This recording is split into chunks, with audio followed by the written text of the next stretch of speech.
আমার বয়সের থেকেও এশিয়াটিকের বয়স বেশি।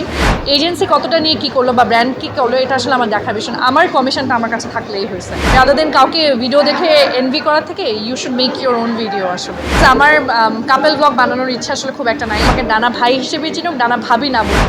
আমাদের জন্য অনেক বেশি উপযোগী, কারণ হচ্ছে আমরা ইনফ্লুয়েন্সারদের আমাদের প্রপার গাইডলাইন থাকে না, বা ব্র্যান্ডের সাথে ডিল করার জন্য আমরা কীভাবে ডিল করবো এটা আমরা বুঝি না। সো আমার মনে হয় এই প্ল্যাটফর্মটা অনেক বেশি ইম্পর্টেন্ট, বিকজ আমাদের অনেক ব্র্যান্ডের সাথে ডিল করার লাগে। সো ইন্ডিভিজুয়াল কিন্তু আমরা ডিল করি না, we deal through the agency. So আমার মনে হয় একটা এজেন্সির সাথে যদি প্রপারলি আমরা অ্যাসোসিয়েট হই, অ্যান্ড দ্য এজেন্সি যদি অনেক পুরনো হয়, যেমন এশিয়াটিকের নাম আমরা অনেক বছর ধরে শুনছি। আমার বয়সের থেকেও এশিয়াটিকের বয়স বেশি। So they are very expert people, they know যে কাকে দিয়ে কী ব্র্যান্ডিংটা হবে, কী ভালো হবে। সো আমার it's a very good deal আসলে।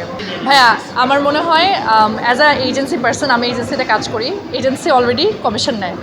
সো এটা কোনো নতুন বিষয় না, এজেন্সি কমিশন নেয়, বাট আমার প্রবলেম নাই। আমার যেটা সেট রেমুনারেশন, আমি যদি ওই রেমুনারেশনটা পাই, এজেন্সি কতটা নিয়ে কী করলো বা ব্র্যান্ড কী করলো এটা আসলে আমার দেখার বিষয় না। আমার কমিশনটা আমার কাছে থাকলেই হয়েছে।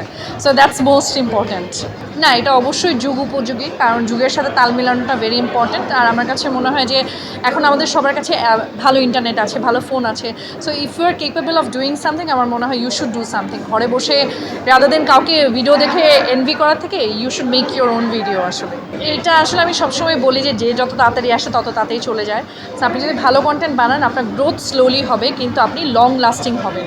সো আমার মনে হয় গ্রোথটা স্লোলি হোক, বাট বেশি দিন মানুষের মনে থাকাটা ইজ ভেরি ইম্পর্ট্যান্ট। রহস্যটা হচ্ছে আমি আসলে এলাকার বড় ভাই হতে চাইছিলাম, বিকজ আমি যেহেতু মাঠে খেলতাম, আমি অনেক ক্রিকেট খেলতাম। সো আমার মনে হতো যে যারা মাঠে খেলে তারা অনেক পাওয়ারফুল, এলাকার বড় ভাইরা, বিকজ তারা আসলে আমাদের কোর্ট টোট মাঠটা ছেড়ে দিতে হতো।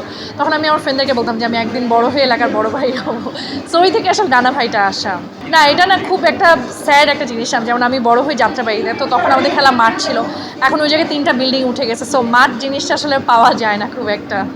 এটা হচ্ছে বিকজ আমার কাপল ব্লগ বানানোর ইচ্ছা আসলে খুব একটা নাই। অ্যান্ড আমি হয়তো বা ক্যামেরার সামনে অনেক কমফোর্টেবল, আমি হয়তো বা 10টা মানুষের গালি শুনে আমি কমফোর্টেবল, বাট ওই মানুষটা কমফোর্টেবল নাই হতে পারে। সো যে কমফোর্টেবল না, তাকে জোর করে ক্যামেরার সামনে এসে স্ক্রিপ্ট দিয়ে জোর করে কিউট কাপল দেখানোর মানে কিছু নাই। সো আমার মনে হয় আমাকে মানুষ ডানা ভাই হিসেবে চিনে, আমাকে ডানা ভাই হিসেবে চিনুক, ডানা ভাবি না বলুক। নট রিয়েলি, আমি কিন্তু আমার অনেক পার্সোনাল লাইফ নিয়ে আসি, যেমন আমার মাকে দেখাই, আমার ভাইকে দেখাই, ইভেন আমার শ্বশুর শাশুড়িকেও দেখাই। সো আমার মনে হয় পার্সোনাল লাইফ আনাটা সবসময় খারাপ না, বাট যেই মানুষটা কমফোর্টেবল না। এখন যেমন আমার একটা ফ্রেন্ডকে নিয়ে আমি একটা ভিডিও বানাইছিলাম, তারপর ও আমাকে একদিন জিজ্ঞেস করলো কী কমেন্ট আসছে, তো ওখানে গালি আসছে। আমার ফ্রেন্ড 2 দিন প্যারা খাইছে যে দোস্ত আমাকে নিয়ে কেন গালি দিল। So not everyone is comfortable আসলে। সো সবাইকে নিয়ে আসলে মানে যে কমফোর্টেবল তাকে আনাটাই বেটার। না, not really, because lot of people যারা হচ্ছে they try to play safe, যে সব কিছুতে কথা বলে না, সব কিছু। যেমন আমারও কয়েকটা ইন্টারভিউতে আমি সোশ্যাল কয়েকটা ইস্যু নিয়ে কথা বলার পর মানুষজন এটা নিয়ে অনেক গালি দিচ্ছে। বাট আমার কাছে মনে হয় I need to have my own believe, নিজের বিলিভের জায়গাটা, নিজের স্ট্রং জায়গাটা সব ধরে রাখা উচিত। না, পরিবারের ক্ষেত্রে অনেক প্রভাব পড়ে। লাইক আমি একটা স্যাড স্টেটাস দিলে, আপনার বিয়ের পরে যেটা প্রবলেম হয়, একটা স্যাড স্টেটাস দিলে, বিকজ আমি লেখালেখি করি, তো এটা লিখলে মানুষজন মনে করে এই তো পরের দিন নিউজ হয় যে ডিভোর্স হয়ে গেল। সো এটা পরিবারের উপর অনেক ইম্প্যাক্ট ফেলে। এটা ফেলে না যে তা না, আমি যেটা বললাম যে আমি অনেক স্ট্রংলি নিই, সবাই নিতে পারে না।